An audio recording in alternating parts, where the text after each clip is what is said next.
What's up, guys? It's your boy, Barca Boy 103. Today we're going to be doing the match preview for Cadiz versus FC Barcelona. We are back in La Liga action where we are really behind and we need to catch up. Of course, Koeman said a numerous amount of times that La Liga is his primary focus for this last month of December. We need to catch up. We have a lot of home games that we need to win, but right now we are away to Cadiz, and it's going to be a difficult match. Before we get into it, make sure you guys smash that like button. Let's try to get to 150 likes on this video. It would be very much appreciated. And of course, hit the subscribe button and let's get into it. So we're going to start off by looking at the league table. Barcelona sat in 7th place on 14 points. And guess who sat in 6th? Cadiz on 15 points. Although they have played 2 more games than us, and they only have 1 more point than us. But they are ahead of us in the table. And of course, we are 10 points off the top place of Real Sociedad. And we are now 3 points off Real Madrid on 17 points. Now again, I think Barcelona's main focus is if you look at the last 5 games, Atletico Madrid have won all 5. Real Sociedad have drawn 1. And Barcelona is still all over the place. 2 wins, 2 losses, and a draw. And that's where Barcelona have been, struggling in the Liga recently. But we need to pick up form. We have a lot of home games coming up in the Liga. I believe we played Real Sociedad, Valencia, Levante, all at home. And we're going to have to win those games. So they're going to be very important for us to climb up the table. And I'll tell you what, that Real Sociedad game at the Camp Nou, I believe, mid-December is going to be one hell of a game. And if you look at Cadiz's last 5 games in La Liga, they've drawn 2, lost 2, and only won 1. So not coming in on hot form as well, but they are a very dangerous team on their day. Overall on the league table, Barcelona are still in 7th, so we're going to have to climb up. We're not even in the UEFA Champions League places yet, so we are a bit behind, so this game is really important. So let's take a look at Cadiz. I want to show you guys their last 3 games in La Liga against the big oppositions. Your Atleticos, your Sevilla, your Madrid, your Real Sociedad, your Villarreal. I want to show you the last 3 games that they played against them. First off, in December, they played Real Madrid and they beat them 1-0. And what a game that was. Anthony Lozano scoring the goal and they, battled out to the end. Another one of their games was Atletico Madrid away and they lost 4-0. They got destroyed in that game.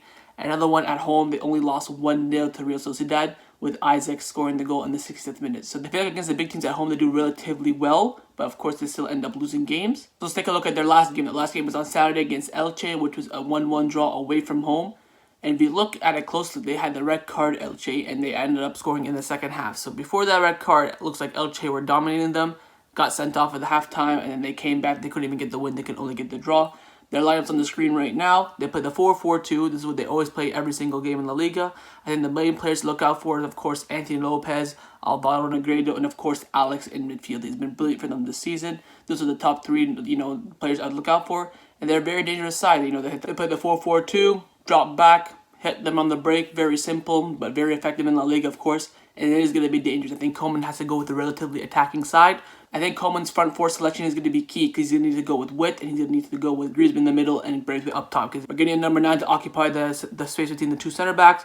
That way we can get the win. And of course, once they has on the breaks, we're going to have the 2 CDMs of the defense dropping back. So it is set up for Koeman to win this game, but his team selection is going to be very important. So a quick recap on Barcelona's last game was, of course, against Ferencvaros, a 3-0 victory, which we talked about a lot over the channel over the past few days. That lines on the screen right now is, of course, Neto, Dest, Mingueza, Lenglet, Jordi Alba, Pjanic, Busquets, Griezmann, Trincao, Dembele, and Braithwaite up top. Now, we could see a similar team to this. I maybe expect a few changes here and there, but the main thing is, of course, is that Koeman, I feel like, has to really go with width in this match because, 4-4-2 is very difficult to beat in La Liga, and, Atletico Madrid do a great job of that. And it's going to be difficult, and the only way to beat it is if you go on the front foot and you go with width. And you have that number 9 occupying the center back position. Then, especially with the quality we have, it'll be dangerous for Cadiz. Like I said before, it's going to be a big lineup selection from Ronald Koeman. Time to react to Koeman's press conference. He did his press conference this morning, and we're going to react to it, so let's begin. He said that Cadiz seem to have a hard time earning points at home, but are doing good, and they are a tricky opponent against that we have to be focused. We know Leo's situation. There's only one person who can decide his future, and that is Leo. I'm not interested in comments from outside, but rather those from inside the club. We can't control the outsiders, but from the inside, it is different. Messi and Neymar together in Paris or in Barca. As a club, we have to try to have the best players here. Tusquets' opinion about Messi is not my thing. Leo has a contract here and we want him here. At the moment, I think that Atletico Madrid are a strong team and they have conceded very little, but it's a long season which anything can happen. Umtiti is very close to making a full recovery. He has played 60 minutes with Barca B and had no discomfort. I don't know when, but soon he will be on the list. Araujo has been out for a while and he has the option to play, but I have to decide when. There are more games coming up. So basically, he's addressing the Neymar Messi rumors that were happening, saying that Messi's gonna go to PSG. He's not even, bringing that to any notice. Talks about how he thinks Atletico Madrid are probably the team to beat in La Liga. Talks about how Umtiti is very close to his recovery and how Araujo is recovered, but he will decide when he gets to play. Continues on by saying, I don't know how the club's figures. It's not my job. It is a difficult situation, but for all the clubs. Braithwaite always tries to stretch the pit. He has depth, he is able, and he's helping the team because of others from behind, taking advantage of the space he generates thanks to his hard work. On top of that, he is effective within the areas. I'm not worried about the candidates who win the presidential election. Until we know who it is, we don't have to think about it. Dembele, the first thing that we have to change is that he has improved physically. In order for the player to perform well, he must be in a good shape. Little by little, he gains confidence. You notice he's happy recently. I am satisfied with Dembele's performances. We can't afford to lose more points in La Liga. We have to win every game left in 2020. Griezmann is a great player and he can play in various positions. He doesn't depend on the rest of the strikers, but on himself. On his mentality, he tries to change things. All countries are looking for the public to return, but each country has to look at their terms of health. We are not doctors, but hopefully we will see the spectators again. Having said that, we should enforce it because the health is the most important thing. He talks about how Braithwaite is really important to the squad right now, how he should be playing in the number 9 position. He talks about Dembele, how fantastic he's been, how they've handled his injury really well, not like other managers from before. He talks about how we can't afford to lose any game left in 2020, and that's a big statement. We have I think we have 5 games left in La Liga this month, 4 of them at home, including this game 6. And he says we have to win all of them. That's a big statement from him. Talks about how Griezmann's on form. Talks about how other countries now are having fans. I know England had some fans coming back. La Liga planned to have fans coming back in January as well. He said that he wants the fans back, but he doesn't want to rush it because he doesn't want to, bring their health at risk. And that concludes Koeman's press conference. The squad list has come out after the press conference and is on the screen right now. First thing to note is that we will be wearing the black kit. Get in, let's go. Black kit is back, undefeated, 11 goals scored, 0 conceded with the black kit, and we are playing that tomorrow. The squad list is Ter Stegen, Dest, Ronald Araujo gets the green light, Busquets, Alena, Griezmann, Pjanic, Braithwaite, Messi, Dembele, Riqui, Coutinho, Lenglet, Pedri, Trincao, Jordi Alba, Frenkie de Jong, Junior Firpo, Iñaki Peña, and Oscar Mingueza.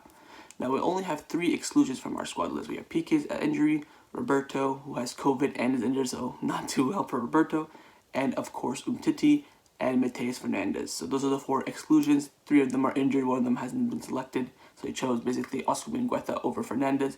And it looks like it's going to be a strong squad for this game. I think the inclusion of Araujo is going to be a big boost for the squad. We won't have to really rely on Mingueza and Lenglet. And of course the inclusion of Ter Stegen, Coutinho, and Messi are all coming back after being rested against Ferencvaros.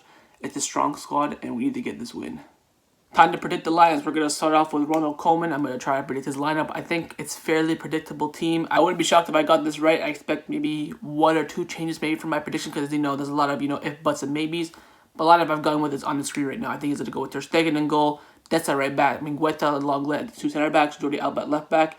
In the double pivot will be Busquets and Jong. In the cam will be Griezmann. On the right of him will be Messi. On the left is Coutinho. And up top is Martin Braithwaite. Now, I do think he's going to really stick with that team that beat Osasuna. I think, of course, he's going to have to change Busquets for Pedri in that CDM position, which didn't really work out. Other than that, I don't think he'll make any other changes. I think he's pretty firm on the Osasuna lineup. I feel like that game really demonstrated his system and how well it plays, so I think he's going to stick with it. Of course, Coutinho got the rest against Ferencvaros. Messi got the rest, and of course, Ter Stegen got the rest. Now, the one question you could argue about is the double pivot. Will he go with Pjanic, De Jong, or will he go with De Jong and Busquets? I said De Jong and Busquets because they both played 45 minutes against Ferencvaros, where Pjanic played the full 90. So I think he has that in mind from then that he wants to play De Jong and Busquets as the double pivot. Now, of course, you could make an argument for Araujo to come in the right center back position for Mingueza. I don't see that happening. Very, good expression. If it's not broken, don't fix it. It's worked fine this back 5. Don't change it. Maybe you can have Araujo come off the bench to get some fitness. But other than that, I think Mingueza has to start the game. Of course, Jordi Alba and Dest's overlaps in this game are going to be absolutely key. Like I said, the 4-4-2 is going to be hard to break down. And De Jong's probably going to have to slot into that center back to make it a back 3 when they go up. Busquets is going to need to have a good game as well. He hasn't been having great games over the past few games.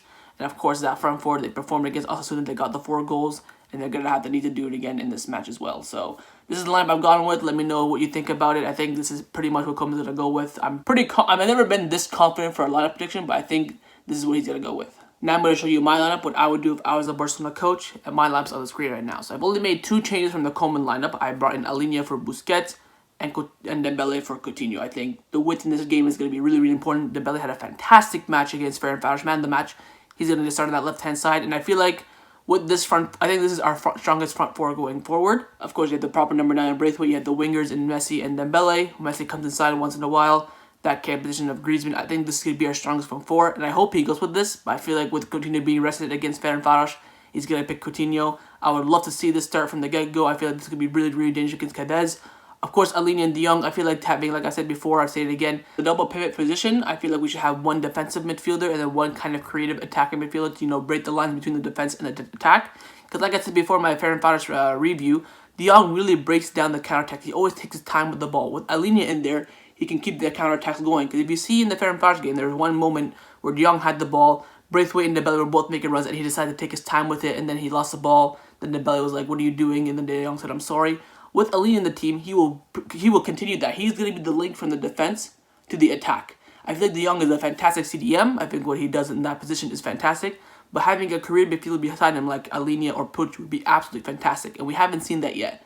So that's why I would go with Alena in this match. Of course, the back five is pretty much set in stone. Again, Araujo, you can make an argument, but if it's not broken, don't fix it. So I'll stick with Mingueza. And I think this is the strongest lineup that Barcelona can field at the moment. I don't think Koeman's going to go with it, unfortunately. Maybe he'll start Dembele over Coutinho, but I don't 100% don't see Alena starting this match. It will be Busquets or Pjanic, probably Busquets. But this is my lineup. Let me know your thoughts about it in the comments below. And of course, let me know would you rather go with my lineup or Koeman's lineup. Score prediction time. Time to predict the score for this match. I think it will be a Barcelona win. We've had our past 3 games, 4-0, 4-0, and 3-0. So we haven't conceded in our last 3 games. We scored a total of 11 goals. I think Barcelona will keep a clean sheet in this match. I think that back 5 is too strong for Cadiz. I'm going to go with Barcelona winning this game by 2-0. I think we'll score early, first 20 minutes. Cadiz will have a few chances. We'll hit him on the break sometime in the second half, and then we'll seal up the game. Maybe it could be 3-0. I think it will be a difficult match. I won't be surprised if Cadiz hits on the break and score. But it depends if Cadiz score first. If they score first, it's going to be one hell of a ride for Barcelona. Because Real Madrid, when they scored first against Real Madrid couldn't break them down. So them getting the first goal will be absolutely pivotal for them. It'll make our job even harder. So we have to get the first goal. That's the main thing I would, put out to the team, saying, look, you need to get the first goal. So maybe it could be 2-0, 3-0. Maybe we concede, but I'm going to go with Barcelona winning this game by 2-0. Let me know your score predictions down in the comments below. So that's my match preview for Cadiz versus Barcelona. Hope you guys enjoyed it. If you did, make sure to leave a like. Again, let me know your comments down below, your lineups, and of course your score predictions. And hit that subscribe button, and I'll see you guys some more for the live watch along. Probably go live half an hour before the match. We can talk about the lineups, talk about what we can expect, and we'll watch the game together. It'll be followed by my match review, of course. It's gonna be a busy day tomorrow. Hopefully Barcelona will get the win so we can continue our 4-game winning streak. And I'll see you guys tomorrow. Take care and Forza Barca.